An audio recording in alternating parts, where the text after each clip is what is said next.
Before we jump into this episode, I want to take a moment to tell you about the upcoming Texas Woodworking Festival, a 2-day celebration where makers and enthusiasts come together to share their passion for the craft. Join us for a weekend filled with creativity, community, and inspiration. You'll meet tool manufacturers, furniture makers, woodworking clubs, content creators, and more, all in one place with great food and drinks, and of course, all things woodworking. It all takes place in Austin, Texas on September 13th and 14th. The festival features an educational track on Saturday and Sunday, plus a special pre-conference content creator track on Friday, September 12th. There you'll have a chance to learn from masters of the craft like Gary Rogowski, Matt Kinney, Andy Rawls, and Kate Casey, just to name a few.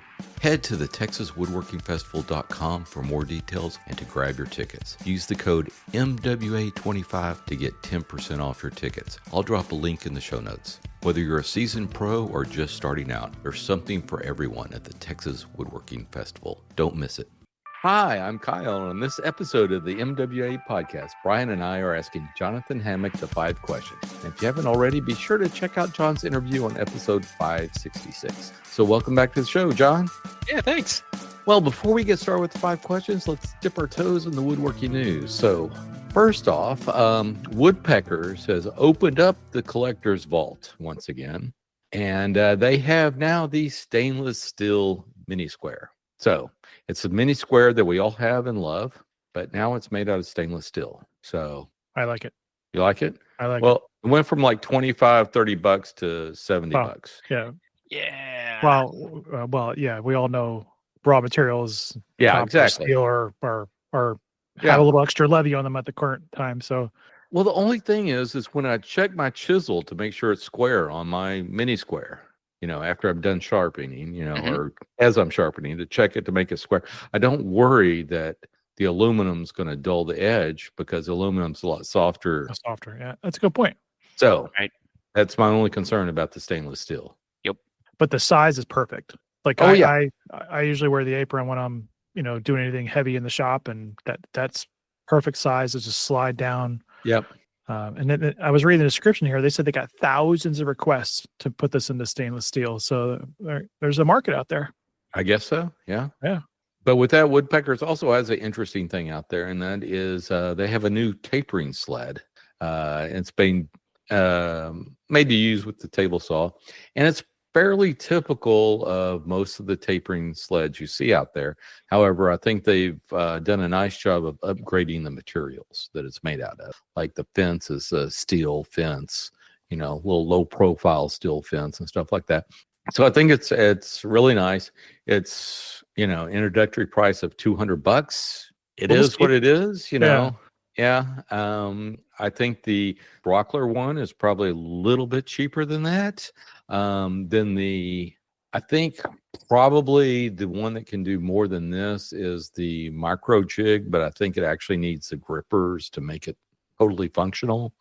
So if you have, a pair of grippers, and that might be a cheaper alternative. I think it's like $130 or something like that. But, for just a rock solid, tapering sled that's made out of, better materials than most of them, this could be a nice way to go. Yeah, I mean, the clamps are interesting. Oh, the knuckle clamps, yeah. Yeah, I'm not typically in love with that design. I prefer the ones that kind of lever down. Yeah. Like a little Bessie style kind of things. Yeah, I think they mentioned you can use those. They're not the micro jig clamps, but those clamps for tracks and stuff like that. Okay, that you see, you can use that with this too. Yeah, I mean, I have the Rockler version. I don't use it a whole lot, other than maybe tapering some table legs. But I mean, it's not a rocket science. It's just how sturdy do you want it to be? So yeah, I have both the Rockler version and the micro jig version. I think the micro jig, it basically uses your table saw fence and the grippers. The only problem is it's kind of like some of the Incra stuff. I got to read the instructions every time I want to use it. Yeah. Yeah. I can't tell how many times I've read that iBox joint manual for Incra. For doing the finger joints. Yeah. I have one of those jigs I've used once and only once. By the way, if anyone's interested in an iBox jig, just DM me. I can make you a deal. because I bought that when I was really into the green and green. I go, I can do these wide, get all these finger joints nailed in. And yeah, I've used it once. So how many times have you used yours? My iBox? Yeah. I used it probably in only 3 different projects, but I used it quite a bit. I made some long, skinny drawers that go into like a 3D printing cabinet, and it did quite a few joints there. I mean, once you have it dialed in, it's fine. Oh yeah, it's great. I just don't use mine. So well, with that, let's move on to our next item, which is Festool. Festool has launched a cordless domino planer and more new tools. So apparently they're upping their game on all their existing tools that are not cordless and making some cordless options, including a little small trim router and things like that. But the domino, so that's what I found interesting was this is the, basically the 500 domino, and it looks a lot different. It has some from what I understand, some of the same features as the bigger one, the 700, but in a smaller scale. I was going to say, it looks just like the 700. Yeah. 700 is very big. Yeah, like I said, these are some preliminary pictures I've gotten, so I'm wondering if that's a 700 in a battery-powered operation.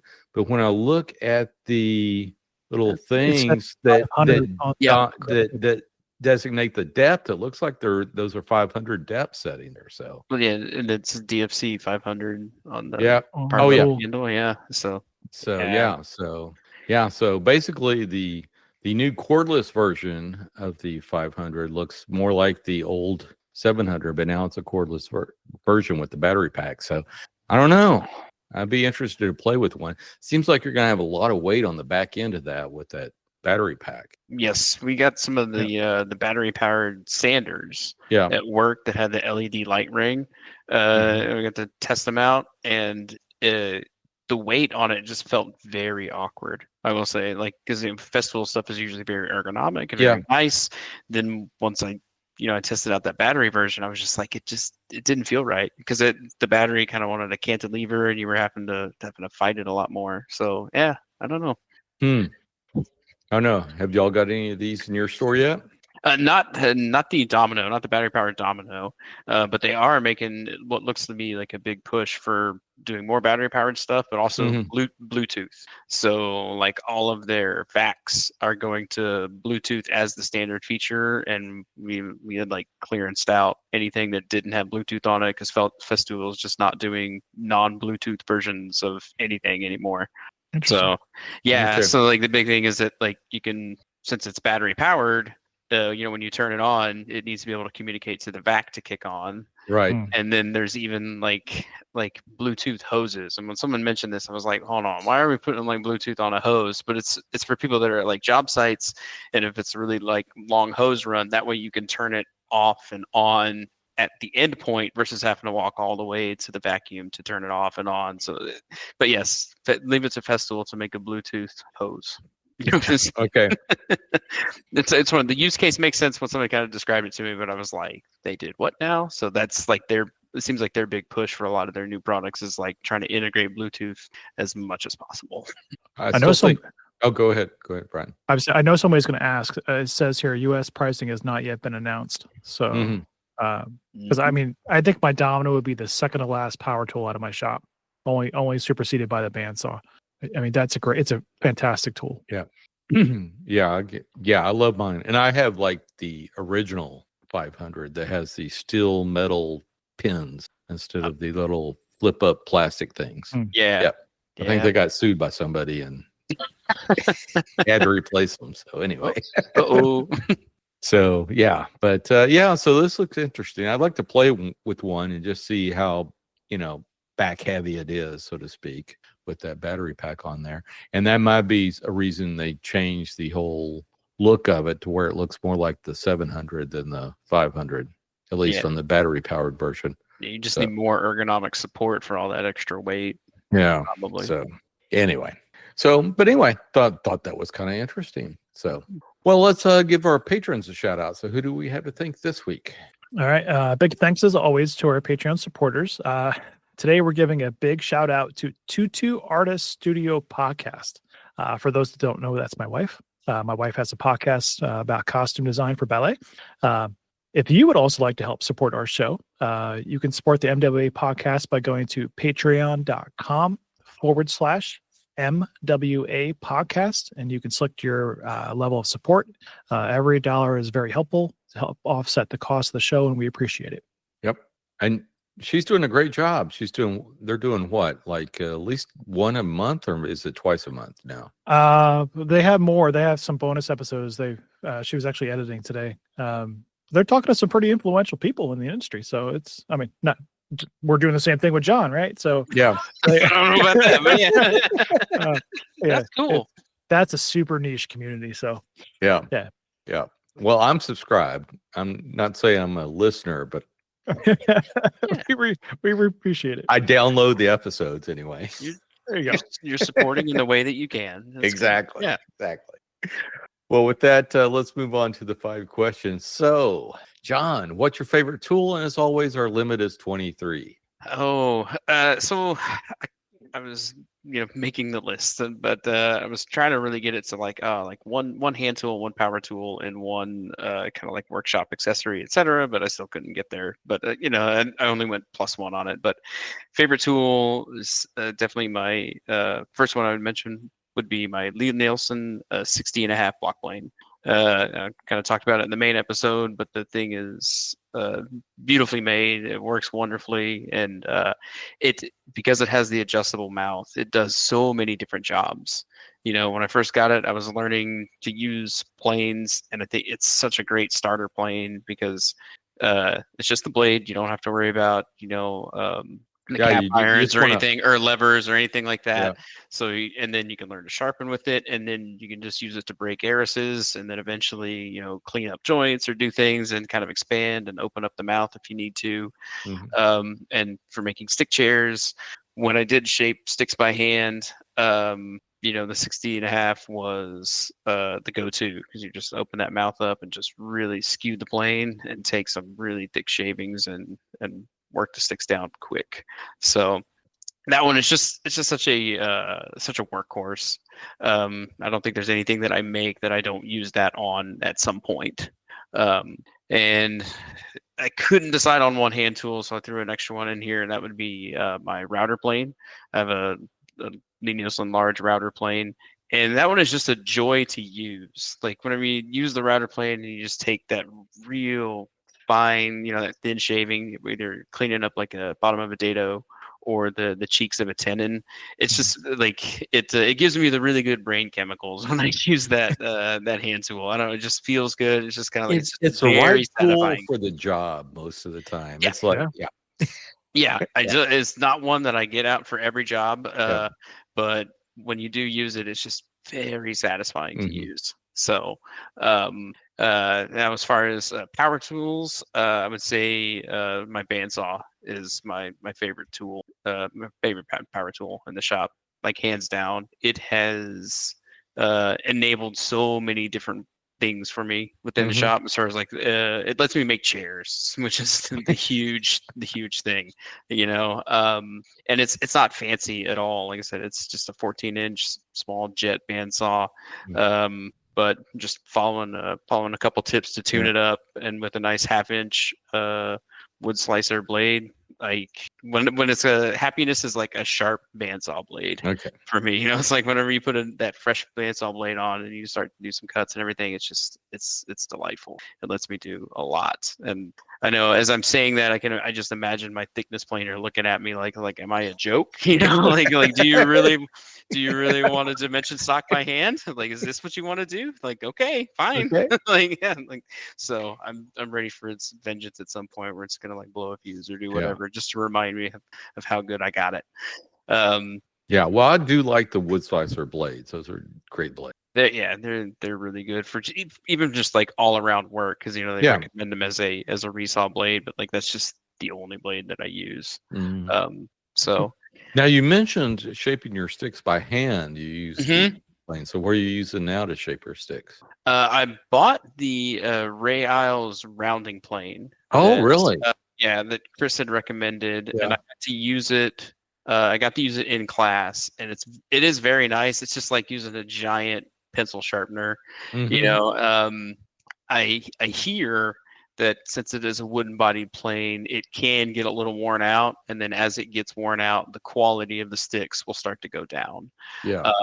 But I know other chair makers that have it and use it, and they basically have a fix in the sense of they will just make a block of wood with a small block of wood with a 5/8 inch hole on it and screw that onto the back side of the plane to kind of help support it. Because as that wood starts to get wallered out, it allows the stick to move and wobble. Right. And that's what gives you kind of a poor quality stick. And so they'll just have a block they kind of like butt up against, screw it in place, and then once that starts to wear out, they just replace it with another, little block on the back end to kind of help address the issue with the wooden rounding plane being worn out. Because you really shouldn't use those with a drill.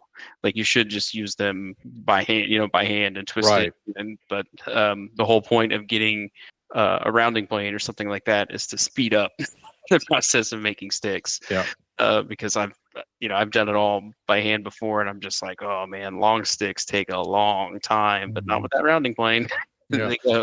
Yeah, there was a company, I think out of England, that was making a metal bodied rounding plane that you could use on like the lathe and stuff to make sticks. Oh yeah.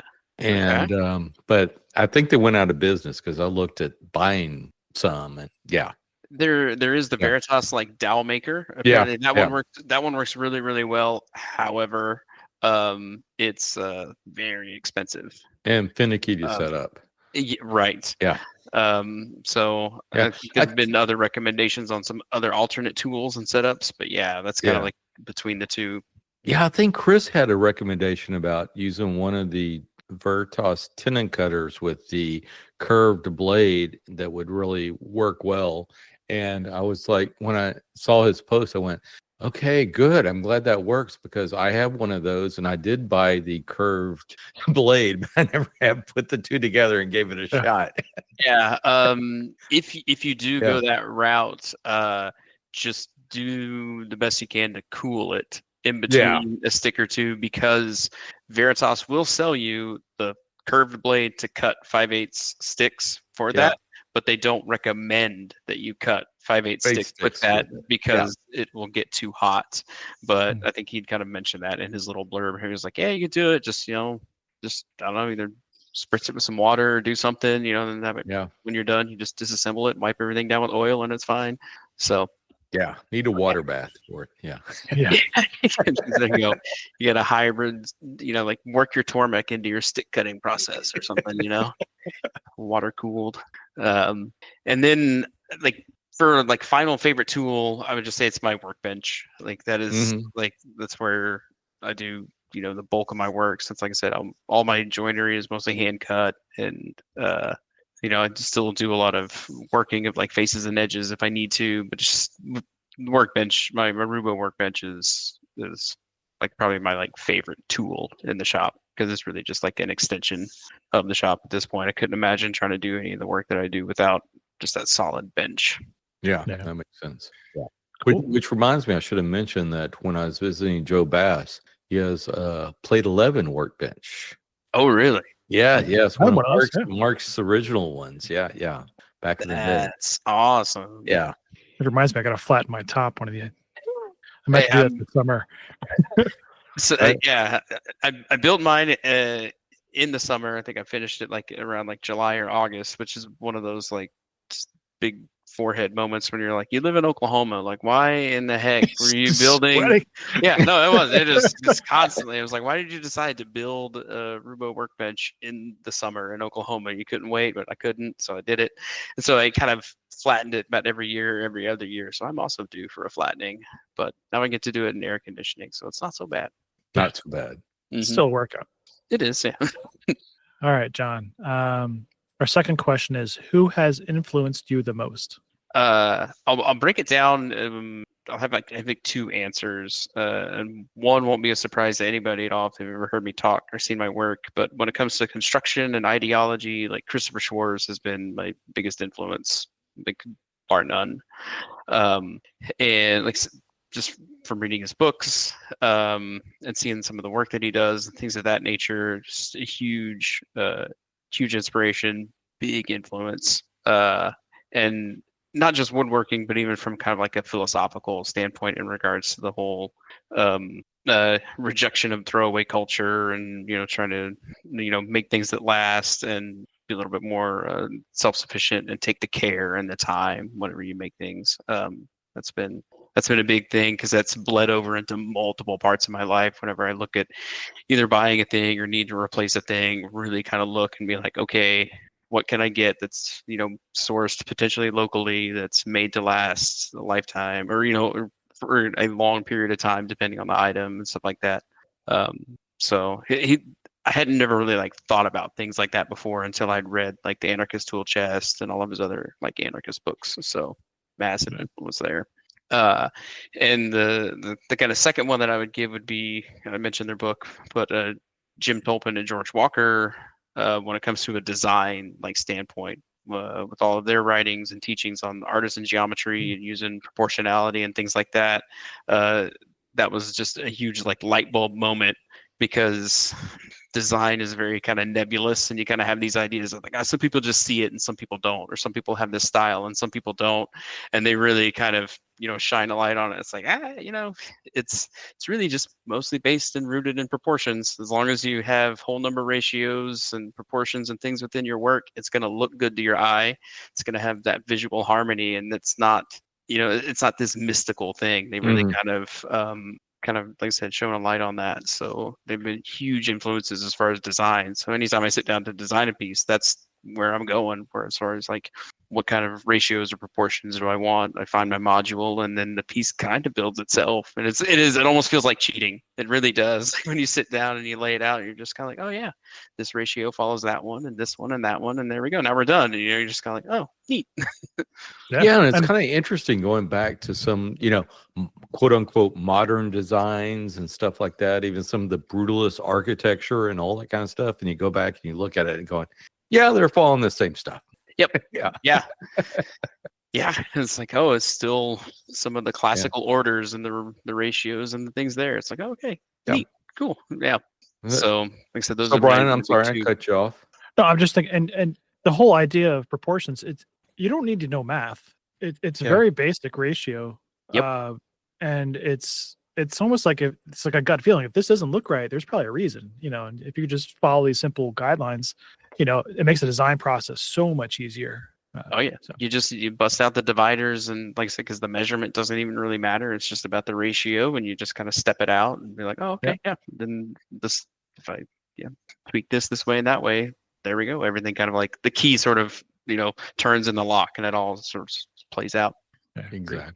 So next question: what is your white whale? The one thing you haven't made but always wanted to. So right now, like this is that like forever moving target, and I think that's that's a good thing for a lot of people. Yeah, exactly. I love that. I have a list of things in my phone, and generally what I want to do is there's like a technique or an element that I see that I like, and I'm like, I want to try that out. And it doesn't even have to be anything fancy or like super push the limits or whatever. It's just something I'm like, I want to try to do that. And I usually incorporate it into a piece or make a whole project about it, So like some examples are like a tambour door. I've never built a tambour door. That's kind of on my list. You're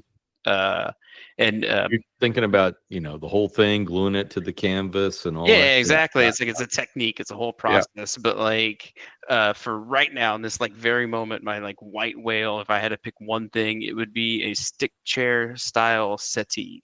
Ooh, nice. That is Oh yeah. Yeah, but sometimes you see it called settee, sometimes you see it called settle. And I try to look it up and be like, which one's right? They're both apparently acceptable.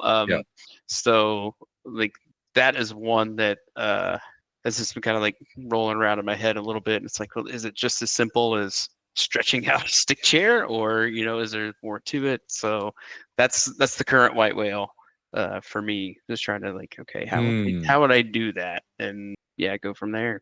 I think the only, what are you going to do for a comb? I mean, as far as where the spindles end up, Exactly. I don't know. Yeah. I haven't got that far yet. And maybe it's a double arm. Maybe it's a double arm. Yes, that's one. Like, I'm trying to find pictures, and I'm looking at a lot of different settees made in different styles, like Windsor ones and things of that nature, because those tend to be very large and very awesome, very impressive, and very ornate.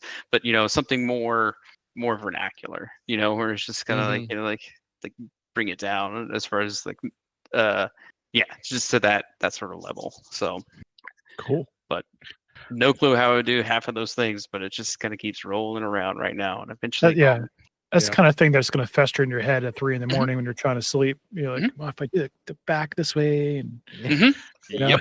It's why it's honestly it's why I do it. But sometimes I'm like, man, why do I do it? Just thinking, how heavy would that seat blank be? If it's that wide. Yeah, it's not something you're moving around. Yeah, it's going to be sturdy in the wind. Yeah, settee has 2 different meanings. That's true. Yeah. All right, John. 4th question here is: what is your number 1 tip for fellow woodworkers? My number 1 tip would just be go for it. I've been fortunate that I was like kind of born with the how hard could it be gene. So there's a lot of things that I'll look at and just be like, I'll just do it. I'll try it out. How hard could it be? And you fail, and then you learn. You're like, oh, okay, well, that didn't work, but here's why. But if some people need kind of that like permission to fail, I guess. So I would just say, just go for it and give yourself permission to fail. Like, it's how you're going to get better. It's how you're going to learn. That's the biggest piece of advice I could say, is just to get started and go for it. Nice. Well, so what is your go-to finish? It is just a shop-made soft wax. It's just linseed oil, beeswax, and some citrus solvent to kind of thin it out to make it easy to spread. I've tried finishing is definitely one of those real almost like black box things, like when you first start out, because there's just so many out there, and there's a lot of them that are just kind of nasty and I don't want to deal with. And this is one that I found that I can make it myself, which is, I really like that. Anything that I can find that it's like, oh, if I can just make this myself, that's great. I know everything that's in it, and it's not going to kill me. So I like that. It's easy to apply, it's not going to be super durable. It's not a silver bullet finish, but if it ever needs touching up, that's super easy to do too. So cool. I like that. So John, where can folks find you on the interwebs? So main outlet, I guess, would be like Instagram. It's just my name, Jonathon Hammack. That's where I post a lot of photos, and it'll be stuff that's either in process or done or whatever. It's not I don't have I don't put on a lot of airs in regards to not posting things that didn't turn out very well, or something. I share a lot of failures on there, and some of the ugly sides of things. And then I also have a Substack. That's also just my name. That's where I'll write a little bit more in depth about them. I try to post once a week, and I say that on a week that I didn't post. So I try, and at a minimum, it's at least every other week, where I'll either do like kind of a deep dive on something I'm working on, or just something I've learned or that I've been, thinking about, etc. So those are the two main areas. I do have a website that has kind of a lot of my work, as well as some of my contact information. And that, again, is just my name. That's the URL, www.jonathonhammack.com. All right. Well, fantastic. Well, John, it has been a pleasure to have you on the podcast. So enjoyed it. Oh, the same. Like I said, I really appreciate you guys having me on. This is fantastic. Yeah, fantastic. Really enjoyed it. And I'm looking forward to what you're working on now and what you have in store for the future. So again, thank you so much. I appreciate it. Thanks, guys. And that just about wraps it up for this show. If you haven't already, please subscribe to the show on the podcatcher of your choice. Just search for the Modern Woodworkers Association. And while you're there, please leave us a review. You can follow us on Instagram at MWA_podcast. And if you'd like to support the podcast, go over to patreon.com/MWA podcast. But the best thing you can do is tell a friend. Word of mouth goes a long way in sharing our discussion.